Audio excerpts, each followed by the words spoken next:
Hi everyone. Let me just adjust the camera a little bit. Lovely.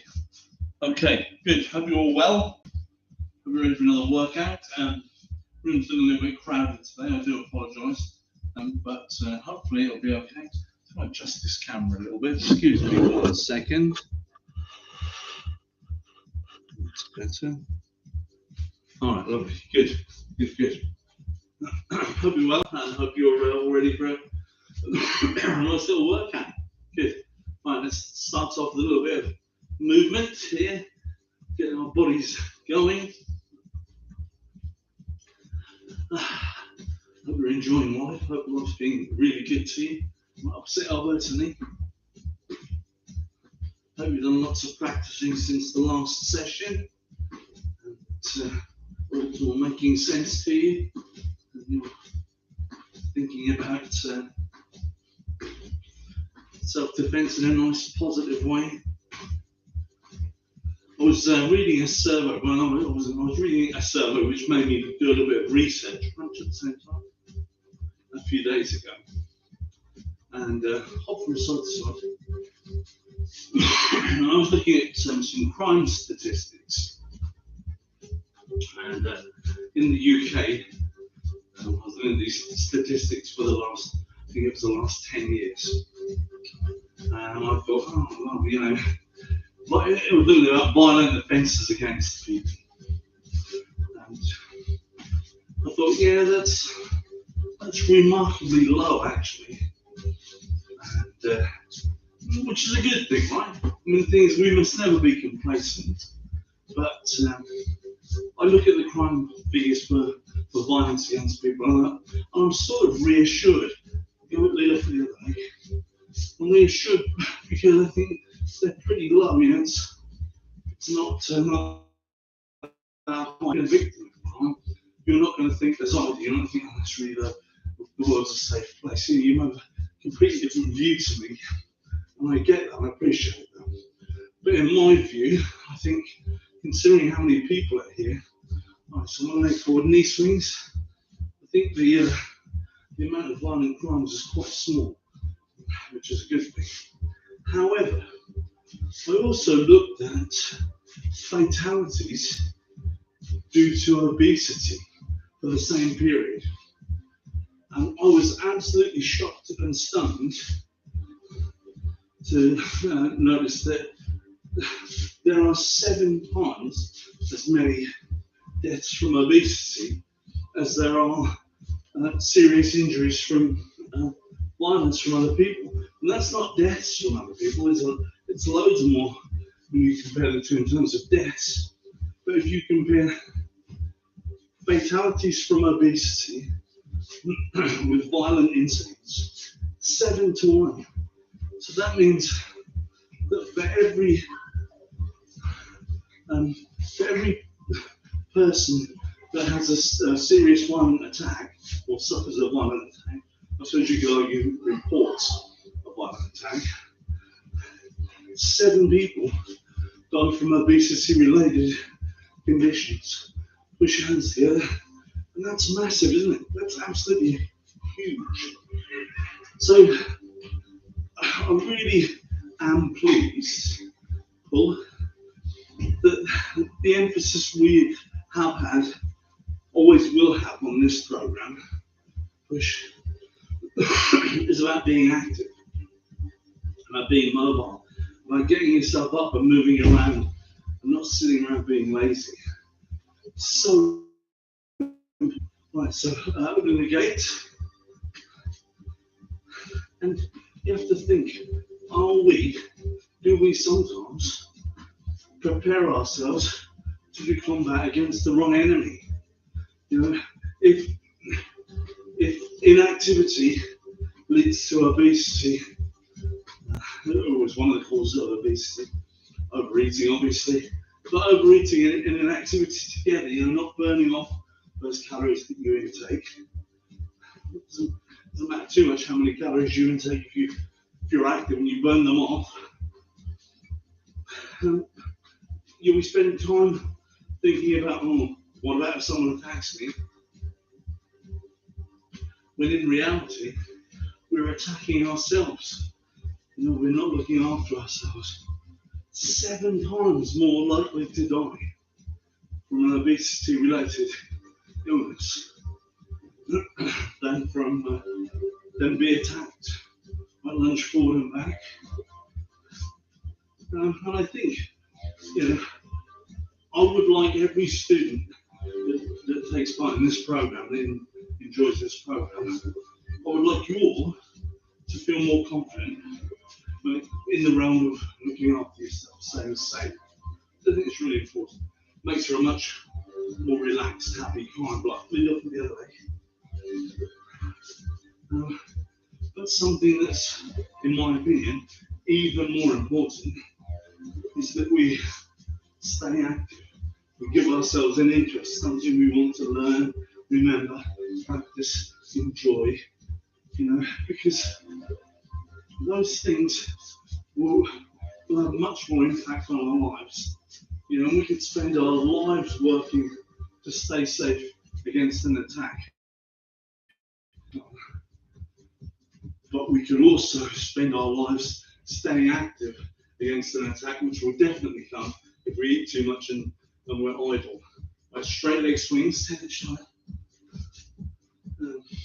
I do appreciate, by the way, that I may not be the most politically correct person in terms of my terminology. And I was going to say, I apologise if you don't like the way I put things, but I don't really. It's one of those things. It's how I express myself. I would prefer that you didn't get upset, but if you insist on getting upset, there's not much I can do about it. Maybe you could look at one of our other programs on the Brain Dojo site to help you to learn how to be less offended about things and take a little bit more control of your emotions. That would do a lot of good. Help you to stay much more in control of things. Anyway, on to today's session. I'm looking at being grabbed, being attacked. I've created a little device over here that I hope will help me to illustrate it. Good stuff. All right, so let's start in our neutral position, and we'll go straight to our ready position of this. Okay, so let's think about if our top is grabbed. So you have this typical playground thing, if you like. Someone grabs your top and pulls them towards you, pulls you towards them. Right, so I want you to go from the neutral position, go to our guard position and push out. Push those hands away. Now you may break the grip or may not. Right, so as soon as you notice this, or if you perceive that it might be coming, it would be much better to deal with it before it grabbed you. But let's say you didn't. Let's say it's got hold of you and you're having to deal with that situation. Right, so from here, stepping back, pushing out this way. So both hands going out this way. Right, ready? 1, step back, push out. 2, push out. 3, grab, push out. 4, push out. Good. 5, so hands up. Good, right, now let's step back with the other leg. Ready? 1, step back, push out. 2, push out. 3, push out. 4, 5. Good, all right, so now let's come back with the counter attack. So I'm going to show you this with my man in a moment, here, my little dummy. Imagine we grab, we push off, we go with front hand. Because if this is my attacker here, just punch back, and I step back here, push my arms out, look, this hand is almost halfway, or is much closer to my attacker than this one. So it makes sense. I appreciate you will have less power, because I can get more movement, more acceleration with a longer drive. But this one's quicker. Let's just go quick and go for a shot. Right, so from here we're going to go step back, hands up, push, and palm straight in the face. Okay, ready? 1, hands up, step back, push, palm. Good. 2, 2, palm, good. 3, step back, hands up, push palm. 4, push palm. 5, push palm. Good. Now let's step back with the other side. Ready? 3, push palm. 4, push palm. 5, push palm. Good. Now I appreciate you won't have the facility to do this at home, or you probably won't. Right? But this is a useful little device thing. See, I've fixed this up as a grab. This is just a swimming noodle with a coat hanger here to make it a bit more rigid, and a little plastic clamp on the end. Just gaffer tape on the end of the cable to hold it really strong. But I've practiced with this and it works quite nicely. It's a good grip, like I can pull against it and it's sort of got a hold of me. Yeah, all right, so from here I'm going to step back. I'm in this position, I've been grabbing, I'm going to step back, push, palm. Yeah, so just clip on again. Now, as I said, you probably can't practice this in the same way as me, but by me practicing this way, showing you this way, then you can understand what's going on in the class and what I would like you to be imagining. Right, so there's the grab, step back, hands up, push, palm. Yeah, good. On again. 3, step back, hands up, push, palm. Good. Grip again. 4, step back, push, palm. And again. 5, push, and palm. Good. All right, so let's go the other way just so you can see better. We'll grab with this side. Ready? So there's the grab. Step back, push out, palm. Oh, wrong hand. I'll palm with the wrong hand. Ready? 2, step back, push, palm. You see how much closer this one is to my target. Ready? 3, push, palm. Good. Grip. 4, push, palm. And last on this side, ready? 5, push, and palm. Good. Right, so hopefully Mr. Dummy here can illustrate to you what I'm doing and how I'm thinking about this. Yeah? Now, what I want you to do this time is step back, here, palm, palm, both hands, and then we will knee. Yeah, now, when we palm, the good thing about palming, you've got that ability to grip straight after your palm. So palm, palm, and if you can grab hold of something, some clothes, maybe some hair, maybe an earring, right, so from here, in with the knee. Now, why would we want to knee? Well, I would knee somebody because then I could run away and they'd have trouble running after me. I'd knee them in the thigh here, in this nice bulgy quadricep here, give them a dead leg for a week. Okay, ready? So, in this neutral position, here, ready? Hands up, step back, push out, palm, palm, grab, and knee. Ready? Here we go. 2, step back, push out, palm, palm, grab, and knee. 3, step back, push out, palm, palm, grab, and knee. 4, step back, hands up, push out, palm, palm, and knee. Last one this side. 5, step back, hands up, push out, palm, palm, knee. Good, right now let's step with the other leg, step back the other side, ready? 1, step back, push out, palm, palm, grab and knee. 2, step back, push out, palm, palm, knee, palm, and knee. And 5, step back, hands up, push out, palm, palm, and knee. Good. All right, so let's try that on Mr. Dummy over here. So we've got this grab. Yeah. All right. So we've been grabbed. We've been caught by surprise. Hands come up straight away. Push out. Palm, palm, knee. Right now there isn't an awful lot to grab on the back, so I'm not sure I can grab. But we'll see. I'll try. Ready? Grabbed. 2, step back. Hands up. Palm, palm, knee. Ready? There's the grab. 3. Bam. Pump. Pump. Knee. Then again. 4. Push out. Pump. Pump. Knee. Last on this side. Ready? 5. Step back. Push out. Pump. Pump. Knee. Good. All right, now I appreciate my knees seem to be going a little bit higher than the thigh, don't they?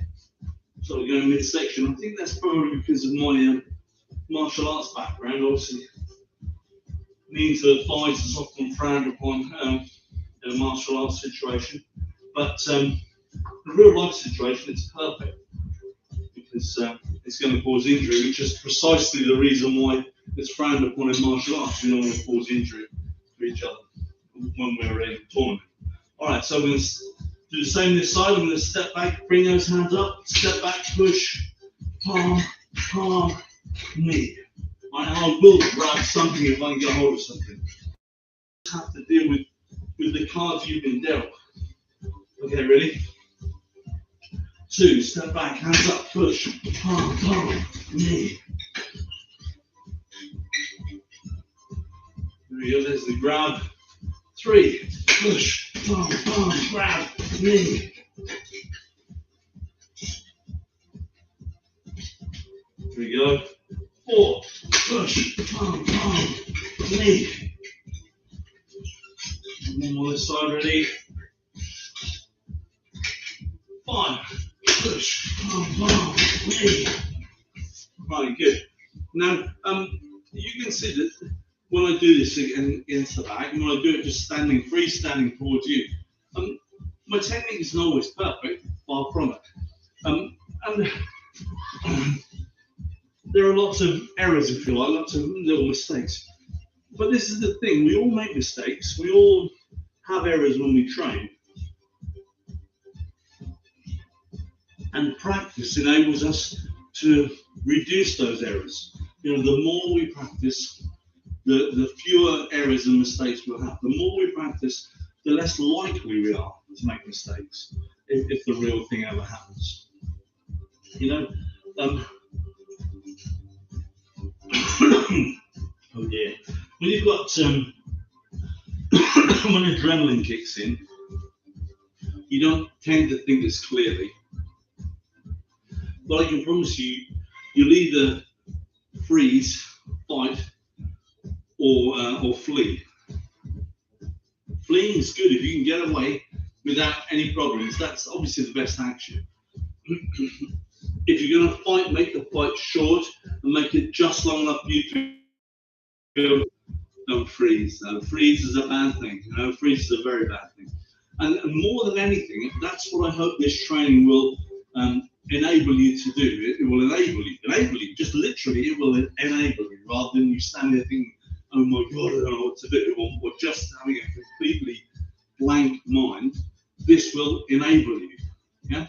Enable you to do the things that we've practiced. Yeah, makes sense? All right, I'm going to do one more of these, and then I'm going to leave it here for today. I want to make this a bit of a short session because I want you to really think about these grabs. Right, so let's go with the single grab again. Let's go with the same beginning here. 1, right? But instead of going palm, palm, and back knee, I want you to palm with your front hand and front kick with your front leg. Right, now if I stand sideways, I can do this from further away. So I'm going 1, 2,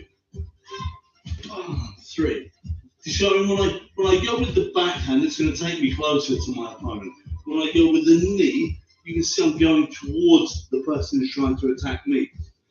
The wonderful thing about a front kick, or any long-range kick, is that I go 1, 2, see I'm still this far away, the end of my arm, and then I lean back, bam, and kick again, and I'm kicking here at a midsection height. And again, a kick to the thigh, a kick to the knee, all going to be super effective. I know I said to you before, I'm not a huge fan of groin kicks or groin attacks. And they're amazingly effective, amazingly. I mean, in terms of effectiveness, if you land that groin technique, brilliant, jackpot. You're almost certainly going to get away. But the thing is, instinct, evolution. Right now, we have all evolved to have this response. All of us people who are alive today have evolved to have this response. And the reason I know that is because if we hadn't have evolved to have this response, then a lot of our ancestors would have been hit in the groin, would have been damaged, and then be unable to reproduce. Therefore, if they hadn't reproduced in such numbers, we wouldn't be the dominant people around today. So it's very simple. The most predominant group of people around are the people who managed to breed. And one of the reasons they managed to breed is they had a reflex to protect their breeding mechanism. Yeah. So I think that because we've all got this instinct, and this is such a natural response to cover, sometimes it's a difficult area to attack because your opponent covers it so well, so quickly, so easily, and so naturally. Right? So sometimes a kick to the leg, when they do this, you go bam, and you run away, and they limp after you. You know, it's a perfect solution to the situation. Yeah, right. And you know, unless you think, I really want to hurt them for trying to hurt me, then you know, obviously one kick is far more painful than a kick in the leg. But I don't know, it's no more effective in stopping them running after you. All right, so this is what we're going to do. I'm going to start here. We're going to go to the guard position, push out, palm with the front hand, lean back, and kick with the front hand. Now, I should probably do my kicks about midsection height because that's a good practice height. And remember what I said earlier about activity. When I step back and kick this high, this requires much more effort from me, much more energy than if I do this. Right? And I quite like working out. I want to be fit and strong. Also, if I can kick this high, it means I can also kick this high. If I can only kick this high, that's my only option. Okay, so enough explanation, let's do some. Ready? 1, step back, hands up, push, palm, front leg. 3, step back, push, palm, front leg. 4, step back, push out, palm, front leg. 5, step back, push out, palm, front leg. Good, right now step to the other side, ready? 1, step back, palm, push out, palm, and front leg. 2, palm, push out, palm, front leg. 3, step back, push out, palm, front leg kick. 4, push out, palm, front leg kick. 5, step back, push out, palm, front leg kick. Good, right, let's try it on the dummy.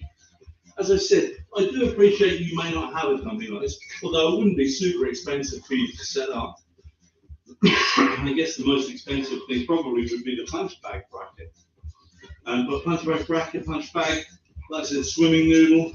I might have these in a special strap, but I think what I might do next week is show you how I sometimes link the noodle onto the rings at the top of the bag. That works really well. All right, so there's the grab. We're neutral, we've been caught by surprise. Step back, push, front hand palm, front leg kick. Yeah? Okay, ready? Do 5 on each side. Here we go.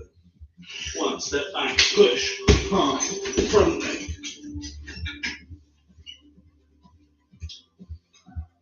Ready? 2, step back, push, palm, front leg kick.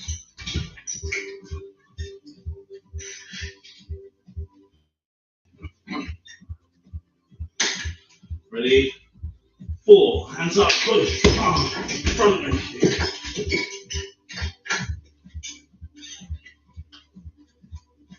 5, step back, push, palm, front leg kick.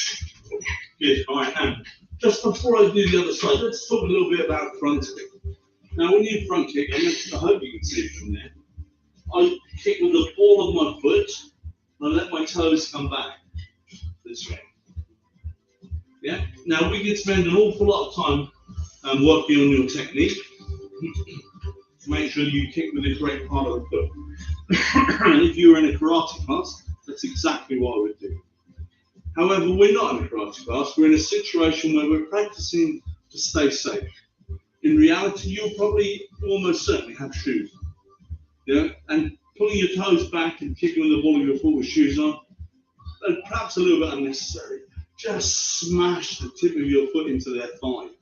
You know, and if you end up with a sore toe for a couple of days, it's much better than being in a dangerous situation, being grabbed, stabbed, raped, whatever it is. You know, it's much better than those things. All right, so I don't worry too much about that. And as I said earlier, the chances of you actually having to use this in reality, slim. Right? But what we can do is enjoy the practice. You know, this thing here. Enjoyment leads to repetition. Repetition leads to skill. Skill leads to confidence. Confidence leads to greater enjoyment. Right? And then this is so true. Come on, let's do the other side. So we grab. You're going to step back, push out. Palm, front leg kick. Yeah. Ready? Grab. Push out, palm, front leg kick. Ready? As we grab. 3, step back, push out, palm, front leg kick. Ready? There's the grab. 4, step back, push out, palm, front leg kick. And one more. Here we go. That's the grab. 5, step back, push out, palm, front leg kick. All right, good. Now remember, the biggest benefit that you're likely to experience from training in these sessions is activity, interest, enjoyment. They're the things that are going to be the biggest improvement in your life. And then secondary to that, if ever you find yourself in a dangerous situation, hopefully we've reduced the likelihood of you freezing, choosing the freeze of the 3 Fs. Yeah, that's probably the next most important thing, because you will be able, you will be enabled, and you'll have some ability. Obviously, the fitness is a massive aspect, and being active is so important. Activity and enjoyment. Enjoy yourself. Have fun. I don't tend to spend too long on precision and making sure everything is exactly right in these sessions, because I don't think that's our priority. Our priority are the things I've just described. Yeah, if you were in one of my karate classes, you'd be fed up with me nagging you to be precise, because I think the people who are in a karate class come to learn an art, and they want to learn it properly and deeply and efficiently. Right? And I think that's a really good thing as well. All right, good stuff. Well, I hope you've enjoyed yourself, and I'll see you next time. Thanks, guys.